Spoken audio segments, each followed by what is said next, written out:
La Fabrique des communs pédagogiques présente les podcasts de l'éducation dehors. Bonne écoute. Bonjour à toutes et à tous, bienvenue sur les podcasts des rencontres de la classe dehors. Nous sommes au sein du parc du 26e centenaire à Marseille et je suis Thomas pour la Fabrique des communs pédagogiques. Nous nous retrouvons dans ce podcast des rencontres pour parler de l'enseignement en extérieur. Aujourd'hui, je suis avec Thomas Germain et Emma. Bonjour. Salut. Thomas et Emma de la Fabrique des communs pédagogiques. C'est vous qui organisez cet événement et je souhaitais vous poser des questions sur déjà qu'est-ce que c'était que la Fabrique des communs pédagogiques et puis qu'est-ce que c'est qu'un commun dans un deuxième temps. Deux grandes questions. Déjà, la Fabrique des communs pédagogiques, c'est une association qui aujourd'hui a légèrement plus de 5 ans. On a fêté les 5 ans de l'association là, le début mai. C'est une association qui s'est constituée pendant la crise Covid en réponse à la fermeture des écoles lors de l'annonce du premier confinement pour venir en soutien aux services publics d'éducation et à toutes les personnes qui ont été impactées par cette crise lors de la fermeture des écoles. Donc, au premier rang desquels les profs, mais aussi les élèves, les ATSEM, tous les personnels éducatifs, et puis dans une certaine mesure les parents, les familles, pour s'entraider, trouver des pistes de solutions ensemble, documenter cette période assez particulière et puis se partager des retours d'expérience, des outils, des manières de faire et arriver à mettre en commun tout ce que chacun pouvait apporter comme piste de réponse et de solution à cette situation. Donc finalement, c'est assez jeune comme association. Tout à fait, ouais. Tout à fait. C'est une association qui est assez jeune, notamment aussi par le fait qu'elle s'est d'abord pensée comme une asso éphémère. Enfin, d'abord, dans un tout premier temps, c'était d'abord un collectif. Donc là, on dit que l'association a eu 5 ans en mai dernier, mais en fait, ce collectif est un tout petit peu plus vieux puisqu'il s'est constitué en mars 2020 lors de l'annonce des confinements. D'abord un collectif, puis une association, parce que c'est devenu une nécessité pour un tas de raisons, d'abord administratives. Et au tout début, on a pensé cette structure comme une structure qui se pensait et se définissait comme une structure éphémère en réponse à la crise. Donc, association de crise, en fait, c'est comme ça qu'on se définissait et qu'on se définit toujours. Sauf qu'on s'est assez vite rendu compte en fait, que les effets de cette crise s'installaient dans le temps long, que c'est pas parce que les écoles ont réouvert que les effets du Covid s'estompaient, que c'est pas parce qu'on parlait plus autant de crise sanitaire qu'il n'y avait pas d'autres crises qui impactaient tous les enjeux éducatifs contemporains. Les crises sanitaires, il y en aura probablement d'autres dans les années à venir, et puis aussi la crise climatique, la crise des services publics, toutes sortes d'événements, et maintenant on le voit aussi avec les catastrophes climatiques comme il y a pu y avoir à Mayotte récemment. Donc voilà, on a vu qu'une association éphémère dans un contexte où les crises allaient se répéter et que travailler les questions pédagogiques, ça imposait tellement un temps long et des temporalités longues qu'on a décidé de se structurer un peu autrement sur un temps plus long. Et donc il y a eu beaucoup de travail de structuration de ce collectif et de son fonctionnement pour penser les choses maintenant sur un temps un peu plus long. Donc c'est vrai que c'est une asso qui a déjà 5 ans mais qui est encore relativement jeune dans son fonctionnement, quoi. Donc si je résume, on nous a privés du dehors. Pas que les élèves, mais l'ensemble de la population pendant la crise du Covid. Et vous, en réaction à ça, vous avez imaginé un événement qui s'appelle Classe dehors. Donc on parle d'enseignement, on parle de pédagogie, on parle d'autonomie des enfants. Emma, est-ce que tu peux nous justement, développer un peu là-dessus eh bien en fait, lors de la crise sanitaire, justement, pour rappel, tout le monde avait les masques. Il devait y avoir 1 mètre de séparation entre les tables. Et justement, faire classe en extérieur, c'était une des solutions de pouvoir étudier de façon... comment dirais-je de façon efficace, parce que les salles de classe ne sont pas étirables à l'infini. Et donc, petit à petit, notre action s'est tournée autour de ça. Et donc je peux parler un peu de la classe dehors, c'est tout simplement de faire cours dehors de manière régulière pour apprendre autrement, de façon concrète. Voilà. Toi, tu es instit, tu as un lien avec l'enseignement ? Pas du tout, moi je suis en stage dans la Fabrique des communs pédagogiques, donc je suis là depuis fin janvier. Et toi, Thomas, ton parcours, est-ce qu'il est lié directement au métier de l'enseignement ? Pas dans l'enseignement public, non. Les questions pédagogiques et éducatives m'ont plutôt attrapé par l'angle de l'éducation populaire et par les pratiques des tiers-lieux. Moi, j'ai passé beaucoup de temps dans un tiers-lieu à Villeurbanne qui s'appelle La Mine, qui était très préoccupé par la question des communs, qui a pas mal du coup infusé aussi derrière la création de la fabrique des communs pédagogiques, et qui avait une pratique assez prolifique des questions de documentation. Donc c'est aussi ça qui nous tenait à cœur. Tu disais, on a voulu proposer, réagir. En fait, nous, on n'a pas proposé grand-chose. On a surtout observé ce qui se passait et on a cherché à inciter les personnes à documenter les choses, à contribuer à une forme de pot commun de documentation de tout ce qui nous semblait intéressant de faire remonter. Et nous, en réalité, on ne fait pas grand-chose. On essaye de donner de la force à ceux qui font, de mettre en réseau ceux qui font, de visibiliser les choses intéressantes à travers les actions qu'on fait.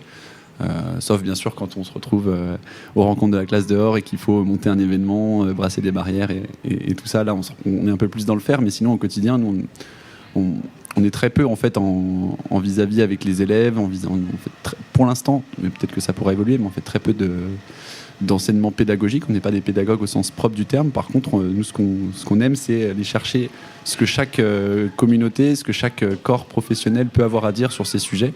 C'est pour ça que très vite, quand le sujet de la classe dehors a commencé à se manifester, qu'on a vu lors des visios qu'on organisait pour que les profs puissent faire remonter les difficultés qu'ils rencontraient pendant le Covid et ensuite que la question du dehors a commencé à surgir, on est très vite allé chercher en fait les professionnels de l'architecture, de l'urbanisme, du design, qui avaient des choses à raconter aussi sur la pratique du dehors, sur comment on pensait les aménagements dehors pour les pratiques pédagogiques. D'une autre manière, là plus récemment, on fait aussi le pont avec tous les professionnels de la santé, puisqu'on voit qu'il y a énormément d'enjeux autour des questions de santé, aussi bien de santé mentale que tout simplement de vivre dans un environnement sain. Les salles de classe en fait sont des endroits extrêmement pollués, il y a des enjeux de lutte contre l'obésité, contre la sédentarisation. Donc on essaye en fait à chaque fois d'aller mettre en lien les différents corps professionnels pour créer ces passerelles, tout simplement. Est-ce que vous pouvez définir ce que c'est qu'un commun ou ce que sont les communs ? Ouais. C'est une vaste question. Il y a plein de définitions qui cohabitent et c'est quelque chose d'assez mouvant. Toujours est-il que c'est un concept politique qui a beaucoup été investigué par une économiste qui s'appelle Elinor Ostrom, qui a été récompensée par le prix de la Banque de Suède au début des années 2000. Pour son travail où elle a observé comment des communautés s'organisaient à travers un système de gouvernance pour entretenir durablement une ressource. Et parfois, c'est très schématique et on le définit un peu sommairement entre une troisième voie qui serait entre le marché et l'État. Quelque chose qui est un peu de l'ordre de l'autogouvernement, d'arriver à prendre soin d'une ressource ou de principes de fonctionnement ou de quelque chose comme ça, à travers une communauté. Le plus important, c'est la communauté, on le répète souvent, pas de commun sans communauté. Et c'est comment justement on arrive à fonctionner ensemble pour créer, pour documenter, pour entretenir des choses. On parle souvent, quand on cherche à, entre guillemets, j'aime pas trop ce terme, mais à vulgariser les communs, et notamment ceux qu'on défend à travers notre action. On prend souvent l'exemple de Wikipédia, par exemple, qui est une bibliothèque ouverte, universelle, sur laquelle tout le monde peut venir contribuer, modifier les contenus, ajouter des contenus, corriger s'il y a des erreurs. C'est un exemple de commun qui inspire un peu notre action. Nous, par exemple, avec Classe dehors, on essaye de documenter ces pratiques de classe dehors à travers un wiki qu'on appelle le wiki Classe dehors, dans l'esprit que n'importe qui a un savoir sur la pédagogie dehors peut venir l'alimenter, y contribuer, donner des ressources et partager au plus grand nombre. Et c'est d'ailleurs pour ça que là, aux rencontres, il y a un Media Lab, justement pour inciter au partage et à la diffusion de ressources. Alors on va y venir tout à l'heure, vous allez nous parler un peu de ce que c'est que le Media Lab. Moi je voulais te demander, un commun, ça inclut les services publics, l'éducation, la santé, mais ça ne se limite pas à ça.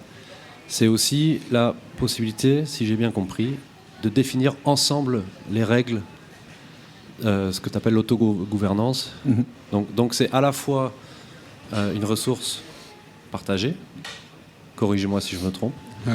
mais aussi la définition, l'écriture des règles ensemble. Tout à fait. C'est ça ? Tout à fait. Il y a une Et réciprocité. Exactement. Et c'est pour ça que les services publics qu'il faut défendre corps et âme au quotidien ne sont pas toujours ce qu'on pourrait forcément considérer comme des communs, puisque la gouvernance de ces services publics n'est pas toujours quelque chose d'ouvert sur lequel on a la main. Donc, il y a énormément de liens entre communs et services publics, mais les services publics ne sont pas toujours forcément des communs. Des exemples de communs, Wikipédia.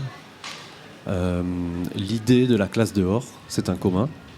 En tout cas, c'est ce que vous essayez de faire. C'est ce qu'on essaye de défendre. Oui, c'est un concept qui n'appartient à personne, que tout le monde peut s'approprier, que tout le monde peut défendre, qui nécessite aussi quand même parfois des frottements, des régulations. On n'aura peut-être pas forcément tous et toutes la même conception de la classe dehors, et des fois il y aura des formes de négociation dans les conceptions et les manières de concevoir la classe dehors, mais toujours est-il que dans l'idée, personne ne devrait pouvoir s'approprier ce concept à son seul usage, dans un usage marchand. Il y a aussi quelque chose justement de lutte contre la marchandisation.